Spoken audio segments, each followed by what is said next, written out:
Hola, ¿qué tal? Muy buenos días. El propósito de este video, en base a lo que platicamos con Steve y Kay la semana pasada, llegamos a un acuerdo en el cual íbamos a profundizar en las enseñanzas que se están dando los días viernes. Sabemos que por el grupo que tenemos, a veces estamos limitados en tiempo y en comentarios. Entonces queremos de alguna manera profundizar un poco más en los estudios y para ello se están realizando estos videos. Cuentan con la aprobación y el apoyo de Steve y Kay. Bueno, vamos a comenzar entonces con Mateo capítulo 28, versos del 1 al 20. Vemos en esta historia, tres situaciones. Primero, la resurrección de Cristo. Dos, los soldados romanos que cuidaban la tumba. Y tres, el mandato de la gran comisión.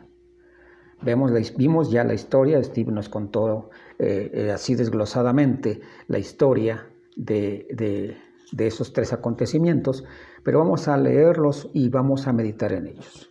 Dice Mateo 28:1. Al amanecer del domingo, María Magdalena y la otra María fueron a visitar la tumba. En ese momento hubo un fuerte temblor. La tierra, un ángel del Señor bajó del cielo, corrió la piedra de la entrada y se sentó sobre ella. Su aspecto era brillante como un rayo, sus vestidos eran blancos como la nieve y los guardias casi se mueren del susto.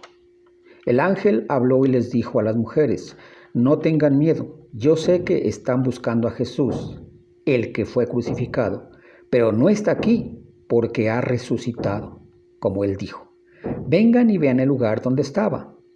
Luego, váyanse rápido y díganle a los seguidores que él ha resucitado de la muerte. Ahora él irá a Galilea delante de ellos. Allá lo verán, recuerden lo que les he dicho. Entonces las mujeres se fueron rápidamente de la tumba. Estaban asustadas pero llenas de alegría. Corrieron para contarles estas cosas a los seguidores de Jesús. De repente Jesús se encontró con ellas y las saludó. Ellas se acercaron a él, le abrazaron los pies y lo adoraron. Entonces Jesús les dijo: no tengan miedo, vayan y díganle a mis hermanos que vayan a Galilea, que me verán allí.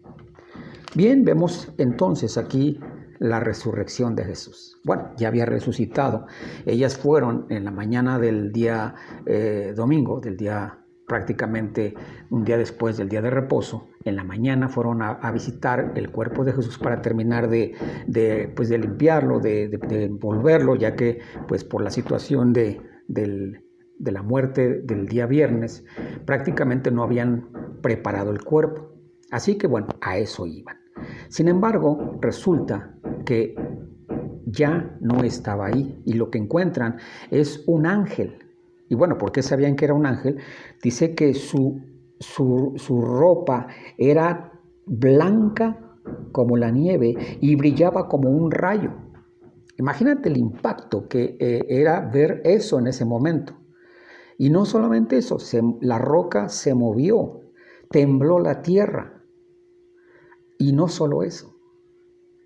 Cuando el ángel les habla y les dice: no busquen ya aquí a Jesús, Él ha resucitado. Vayan con los discípulos o los hermanos y díganle lo que ha sucedido. Así que ellas, entre temerosas, emocionadas, asustadas, todos los sentimientos encontrados, salen corriendo y se encuentran con el Maestro, que los saluda y que ellas inmediatamente se postran a sus pies y lo adoran. Y Jesús les dijo: no teman, vayan con mis hermanos y díganles lo que han visto también. Así que les dice: no tengan miedo, vayan y díganles a mis hermanos que se vayan a Galilea y que ahí los veré. ¡Qué tremenda experiencia tuvieron estas mujeres! Una experiencia sin igual. Una experiencia que creo solamente puede tener alguien que ha tenido un encuentro personal con Jesucristo. Un encuentro cara a cara. tocando otra vez su cuerpo después de que ya había sido prácticamente hasta enterrado, bueno, metido en la cueva. Jesús había resucitado. Qué tremendo, qué emoción para ellas.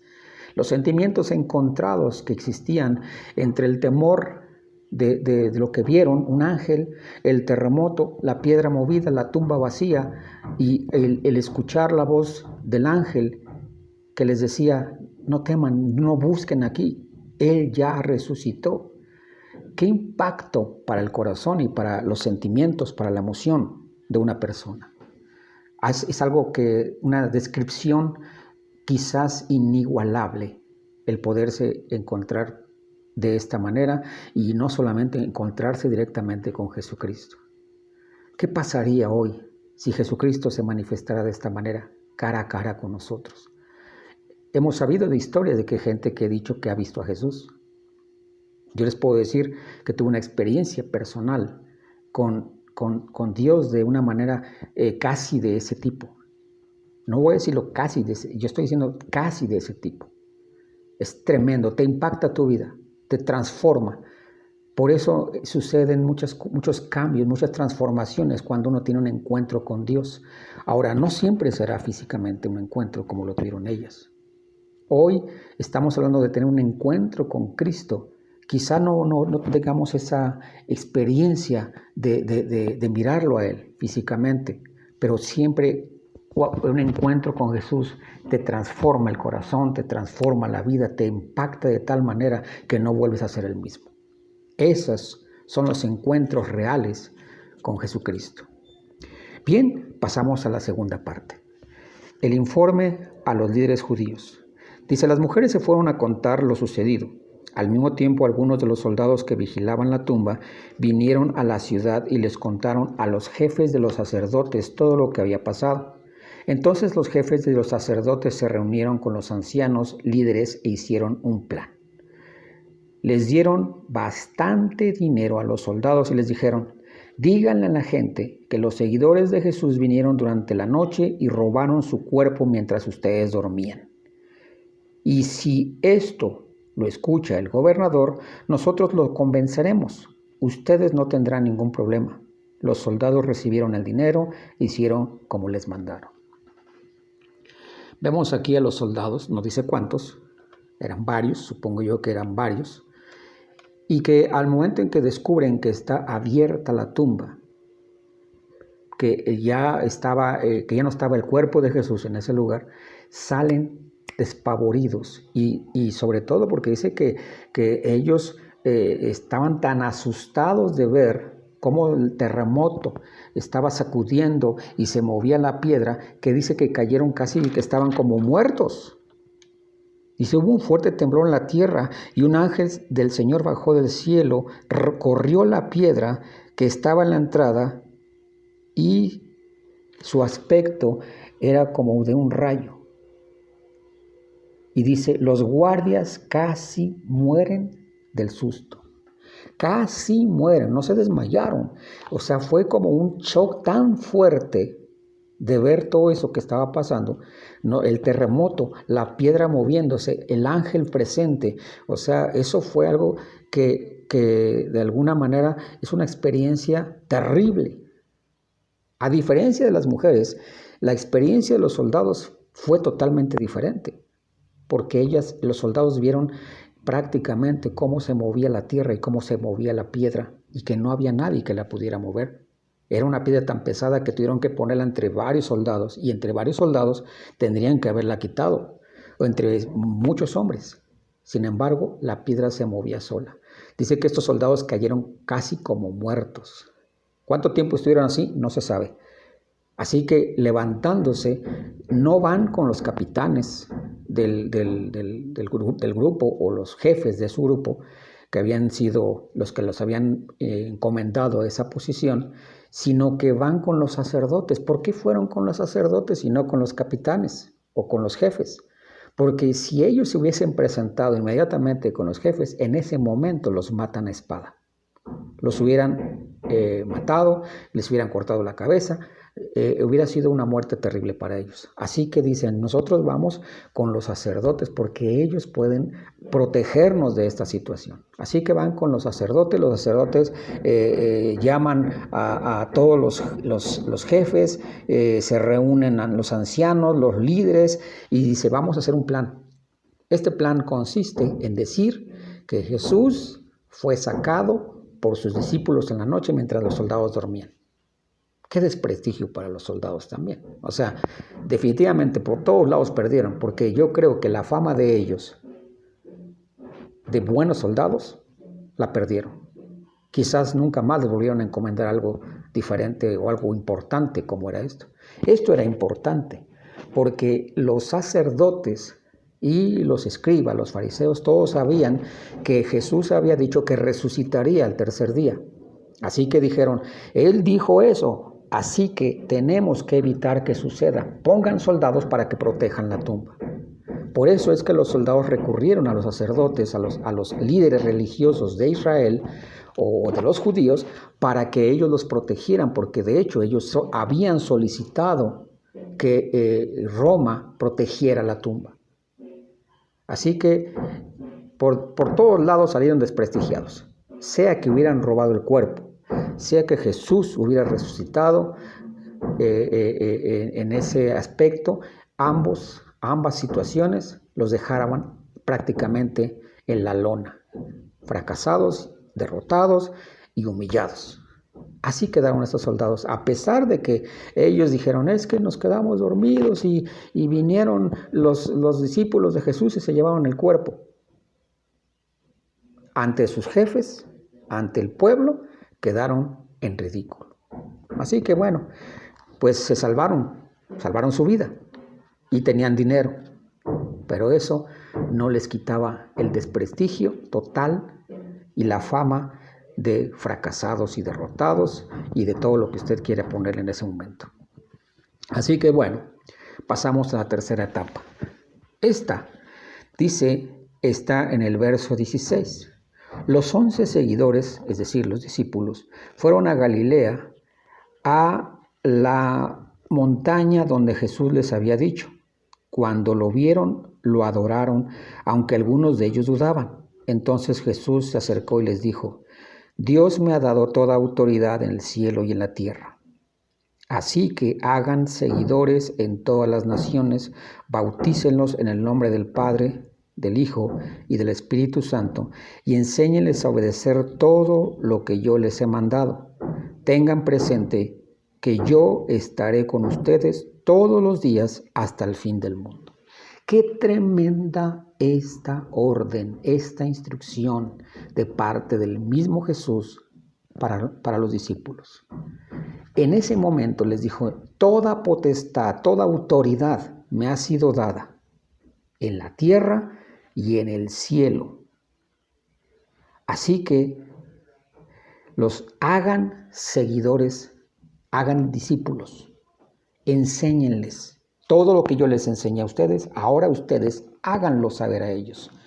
Pero cuando Jesús dijo, toda potestad, toda autoridad me ha sido dada en el cielo y en la tierra, y culmina diciendo, tengan presente que yo estaré con ustedes todos los días hasta el fin del mundo, Él nos habla, esa autoridad que yo tengo, esa autoridad, ese poder que yo tengo, es para que ustedes hagan discípulos como yo los hice a ustedes. Toda autoridad y toda potestad me ha sido dada, y con esa misma autoridad y con esa misma potestad ustedes van a ir al mundo entero a predicar el Evangelio, a enseñarles, a prepararlos a ser mis discípulos, bautizándolos en el nombre del Padre, del Hijo y del Espíritu Santo. ¡Qué tremendo! Esto es una orden, no es una opción. Es una instrucción que hay que cumplir hasta nuestros días. Por eso él habla de que sea hasta el fin del mundo. El evangelio nunca se ha acabado y el evangelismo tampoco.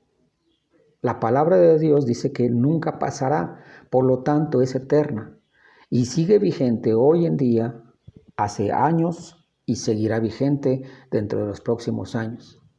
hasta que el Señor venga, hasta que Jesucristo venga por su iglesia y sea levantada. Pero no solamente ahí, sino que hasta que prácticamente pase todo y sea el final de los tiempos. ¿Qué opción nos da el Señor ahora? No nos da una opción, nos da una orden que tenemos que cumplir. Es una misión que hay que hacer y seguir hasta el día de hoy, hacer discípulos.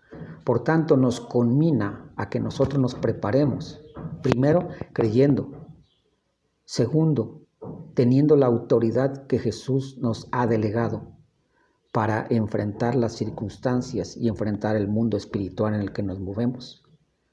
Porque usted podrá decir, pero pues, ¿para qué necesitamos la autoridad de Dios? Dice la palabra que había un decreto contra nosotros que nos era contrario, que ese decreto fue roto por Jesús, destruido en la cruz prácticamente, y ahora dice que somos hechos hijos de Dios. Y como hijos de Dios tenemos la misma autoridad que tiene Cristo. Como hijos de Dios tenemos el mismo ADN de Dios, porque ya no somos más nosotros, sino es Cristo en nosotros. Sería profundizar más en estos versículos, podríamos alcanzar enseñanzas tremendas. Porque ahora, cuando nosotros nos presentamos ante las situaciones, adversidades o en el mundo espiritual, tenemos una acta diferente, un acta de nacimiento que nos certifica que ahora nuestro Padre es Dios, que hemos nacido de Él y que por lo tanto tenemos la autoridad del Rey, del soberano, del grande, del poderoso en nosotros. Por eso, cuando nosotros nos presentamos ante esas situaciones, nosotros no tenemos que decir, es que yo vengo en representación de Cristo, porque ya tenemos prácticamente el sello de Dios en nuestra frente y en nuestros corazones. Es importante esto, para que cuando tú compartas la palabra, lleves el Evangelio, estés seguro de que Dios está contigo. Segundo, que no tengas temor si te rechazan. Al que rechazan es a Dios, no a ti. Y si te ofenden, al que ofenden es a Dios y no a ti. Y si te quieren golpear, al que golpean es a Cristo y no a ti. Bueno, que sí también recibimos los golpes, ¿verdad? Pero bueno, sabemos entonces que al que rechazan es a Dios. Así que hagamos viva esta palabra el día de hoy y trabajemos en ella. Prediquemos el Evangelio sin temor. Busquemos a quién enseñar esta palabra. Busquemos a quién compartirles de las grandes maravillas que ha hecho Dios en nosotros a través de testimonio, a través de nuestras vidas, a través de unas palabras que edifiquen, que lleven a la gente a Dios y no a nosotros. Porque al que presentamos es a Dios, no a nosotros. Así que, hermanos, Dios les bendiga. Espero que pueda ser de bendición y de apoyo para los estudios de los días viernes, esto que acabamos de ver. Recuerden, la próxima semana, el próximo viernes, está la nueva enseñanza, qué tipo de tierra eres tú, qué tipo de tierra es tu corazón para recibir la palabra. Bien, preparémonos para esa palabra y meditemos en ella, y la próxima semana estaremos subiendo el nuevo video sobre ese tema. Dios les bendiga, estamos para servirle.